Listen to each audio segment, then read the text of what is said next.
des exemples à n, en fait le cas appartient à z, puisque là on fait le raisonnement sur le point P qui est au-dessus de O pour des x positifs, mais ce point P, je peux faire le même raisonnement pour ce point-là qui est pour des x négatifs.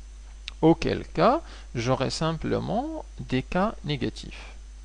Donc, le delta serait égal à lambda, ou de lambda, ou moins de lambda. Donc, en gros, la condition qu'on a, c'est que si O1 et O2 arrivent en phase à P, alors on a une condition sur le delta, à différence de marge, qui est doit être un multiple de lambda. Alors, et maintenant, lorsqu'on dit qu'ils arrivent en phase, on l'a bien compris, ce sont des interférences donc constructives, et donc ça nous donne ici une frange brillante. Regardons l'autre cas des franges sombres. Alors dans ce cas-là, les ondes arriveront en opposition de phase. Donc O1 et O2 arrivent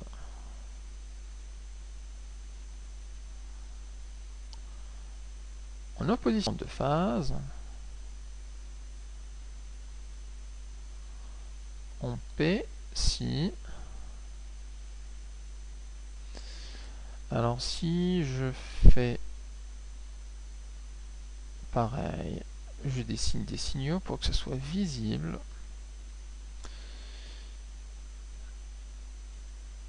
Des signaux sinusoïdaux. Le but maintenant est que les signaux soient décalés et soient en opposition de phase, c'est-à-dire que si le premier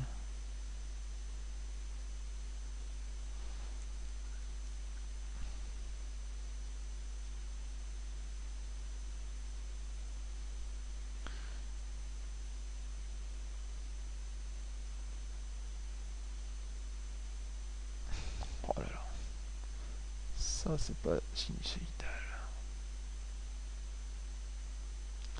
Alors si ça c'est sinusoïdal et ça correspond à la courbe O1, et si on souhaite avoir O2 qui soit en opposition de phase, eh bien il suffit d'arriver exactement à la moitié de lambda.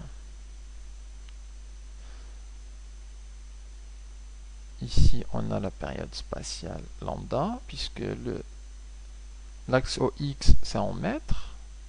Donc, on dessine l'allure de la perturbation sinusoïdale. Et donc, il suffit d'arriver en fait avec lambda sur 2 de retard. C'est-à-dire, au lieu de commencer par là, je vais commencer par ici. Je repère les points où ça s'annule.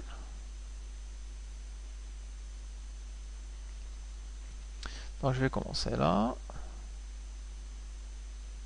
Et je vais tracer ma sinusoïde.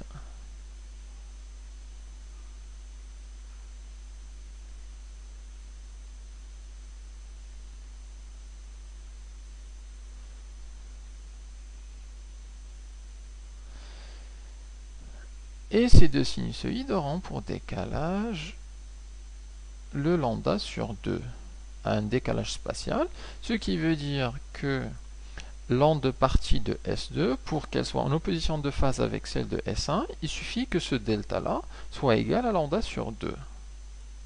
Ça, c'est le cas le plus simple, à lambda sur 2, ou alors je peux prendre lambda plus lambda sur 2.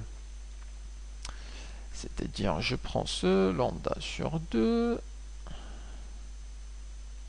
et je lui rajoute une autre période. Donc jusque là, c'est lambda plus lambda sur 2. Et je commence ma sinusoïde à cet endroit précis.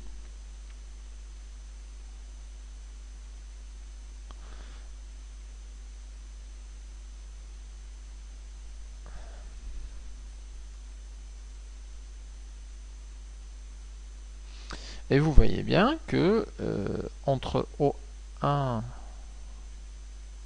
ici O2, là c'est une autre courbe décalée de lambda plus lambda sur 2. Donc vous voyez bien quoi, les deux signaux O1 et O2 là, ils sont en opposition. Quand on est en maximum ici, là on est en minimum, minimum, maximum, maximum, minimum. De même que pour O1 et la dernière courbe. Maximum, minimum, maximum, minimum. Et donc, dans le cas général, alors les exemples ici, si la condition c'est que le delta égale à soit lambda sur 2, ou alors lambda plus lambda sur 2, ou alors 2 lambda plus lambda sur 2, ou alors 5551 lambda plus lambda sur 2. Donc dans le cas général, la différence de marche delta doit être égale à K fois lambda plus lambda sur 2. Alors, écrit tel que le K appartient à Z, toujours pour prendre en compte les X négatifs sur l'écran. Écriture qu'en général, on factorise par lambda sur 2 et qui nous donne lambda sur 2 facteur. Alors là, il reste 1. Et là, factorisé par lambda sur 2, ça nous donne 2K. Puisque 2K fois lambda sur 2, les deux simplifiés, on a K fois lambda, donc K fois lambda. Et on garde cette écriture telle que le K appartient à Z. Donc on va dire que les deux ondes O1 et O2 arrivent en opposition de phase si on a le delta qui est égal à 2K plus 1 facteur de lambda sur 2. Et dans ce cas-là, on a bien évidemment des interférences. Ils sont en opposition de phase, donc on a des interférences destructives.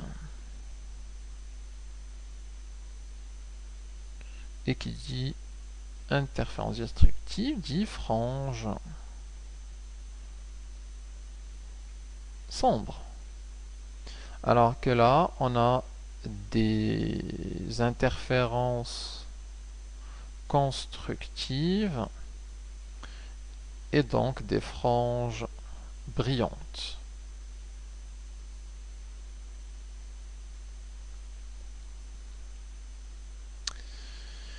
Alors, ce cas-là, le cas qui appartient à Z, c'est ce qu'on appelle l'indice de frange.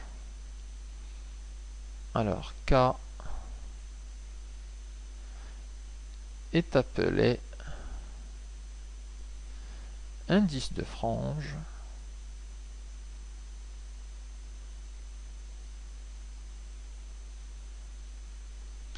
donc en particulier, ce cas on a dit il appartient à Z, donc sur une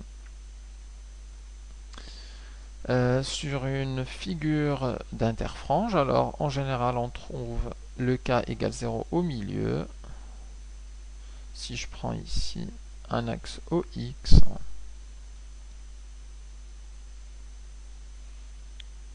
X ici, alors il est centré sur la frange principale, et ça c'est 0, et cette frange principale, eh bien, elle correspond à la frange d'indice K égale à 0. Ici, cette frange-là, c'est K égale à 1, ça c'est K égale à 2, K égale à 3. L'autre